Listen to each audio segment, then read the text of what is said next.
Cara and welcome back to my channel. If you're new here, a huge welcome to you too. Today I am working in my Use It Up journal. So this journal is one where if I've got any leftover paint or a stencil that's, needs cleaning, or I sort of do the ghosting stamping technique to clean my stamps off. I do that in this journal and then I make it into something afterwards. So what I'm doing here is just using up the paint that I had from a previous project. It was magenta mixed with a bit of white. So I've just popped a baby wipe into it and smeared that across my page, which gives it this lovely textured look. I quite often do this when there's not that much paint on the palette, so that it kind of makes it go that little bit further. So now I've basically covered the whole page rather than having to put extra paint out. Although I will put extra paint out if I need it, but obviously this is the Use It Up journal for a reason. So now what I'm doing is using up this purple. It's just a children's purple paint that I've got, just a cheap one from the little local craft shop here. And I'm just popping it through this Lattice stencil. Now this Lattice stencil is one from Pound Shop in the UK. So yeah, it's just a cheap one, quite flimsy, but it works. The sponge that I was using was quite dry already, so it gave me this lovely textured look on that purple paint. However, I did feel that the purple was quite dark, so I do tone that down a bit later on. But for now, I'm just popping out another little bit of magenta there so that I can add some of the dark magenta back into this page. I grabbed this darkroom door stencil. I will put below the codes for the stencils that are something. Obviously, this one is a darkroom door one, so I have a code for that. Whereas the cheap one from Poundland, I don't have a code for. So if I've got a code for it, I will post it in the comments so that you can have a look if you like the stencils. So yeah, I'm just going through with the magenta on this lovely stencil with some text in there. I do like to put a little bit of text in my backgrounds, and this is just using a cheap makeup sponge. Sorry for my husband's feet there, keep going backwards and forwards. I've just noticed, I think he was on his way in and out to the pool area, and for some reason I've maybe have the camera set up slightly differently and you can actually see his feet going backwards and forwards. Sorry about that. I do my stenciling in 3 places in my journaling, especially in a small journal like this. So as you can see, every piece of stenciling overlaps the last piece of stenciling. So I'm going through now with this scroval shape, which is a Tracy Scott. Yes, it is. It's a Tracy Scott stencil from Paper Artsy.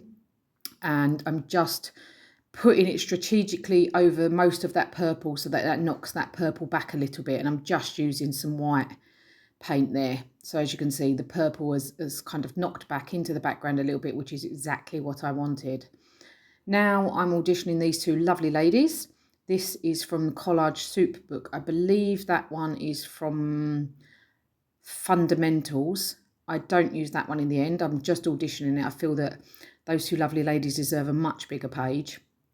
So I'm just going through my Collage Soup books now on my lap there. You can probably see them just in the bottom of the shot.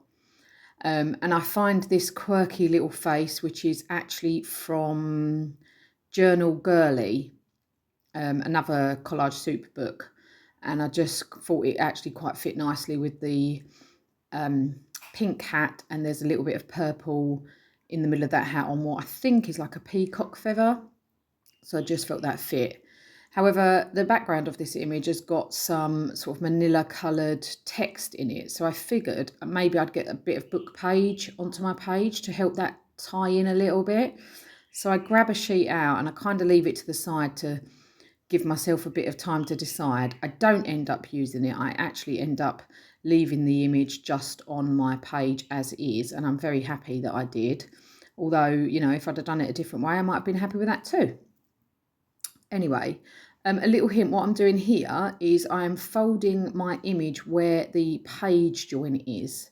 What I find is if you fold your image and then glue it down rather than gluing sort of straight across your page, the image will not rip, which I've done before when you open up your book, because it's not tight across your page, it's kind of glued into the fold. So just bear that in mind if you're sticking an image across a double page spread like I am. Now I've grabbed out my lovely Mahusive Posca paint pen. I love this pen. It gives me, you can see those lovely little rectangles just by dabbing that onto the book there. And I've done them in 3s again. I do love the number 3 in my artwork. I decided I really liked that around the edge of my image. So what I thought I would do was pop it around the edge of my entire page to create my border. Now, firstly, what I'm doing here is using a fine liner. This is the Uniball Broad. I'm just doing some sketchy lines around the outside of my page to give those sort of dots or mark making rectangles something to sit on. Now, I'm also doing a couple of sections with just 3 in it and then a little one here and there just to balance off my page a little. Because my Posca paint pen is quite juicy, I am drying that as well. I decided that I really liked the way the Posca paint pen marks were on the lines, on the sketchy lines. So I'm now doing that all the way around the outside of my image as well. So that focal point kind of matches the border that I've just created as well. And again, just drying that off. I do have a habit of putting my arm into the slightest bit of wet paint and then sort of dragging it across my page somehow. So I just do dry off my layers. Here I'm adding some black splatter just by activating another paint pen that I've got, which is a Staedtler Lumocolor, I think they're called. And I just activate that to get the ink flowing and then bang it across my page. You can flick it as well, just to add some little flicks and splatters onto my page.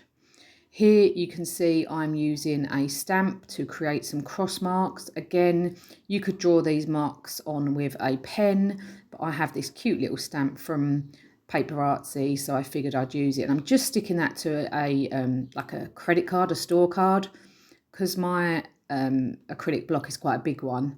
So I just thought I'd use that little credit card to stick it onto. It makes it easier for me to pick up. Now, I went to get my sentiments out, and this sentiment that was from a printable kind of jumped out with all the others. So I cut it up to use it, and then as I was going through my sentiment stickers, which I firstly intended to use, I found something that I wanted. So I actually put that that one that you see me cutting up now back into my pot to use for another time. These are sentiment stickers from Art by Marlene.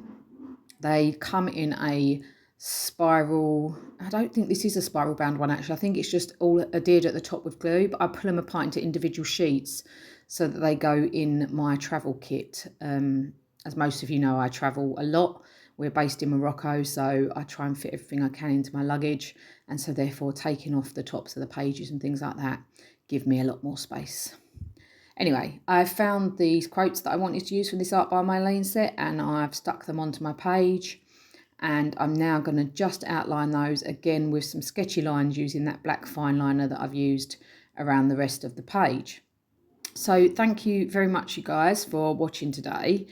If you've liked it, please give me a thumbs up, and I hope you consider subscribing to my channel. And for now, I'm going to say goodbye, and I will see you again Friday at 5. Thanks a lot, guys. Bye.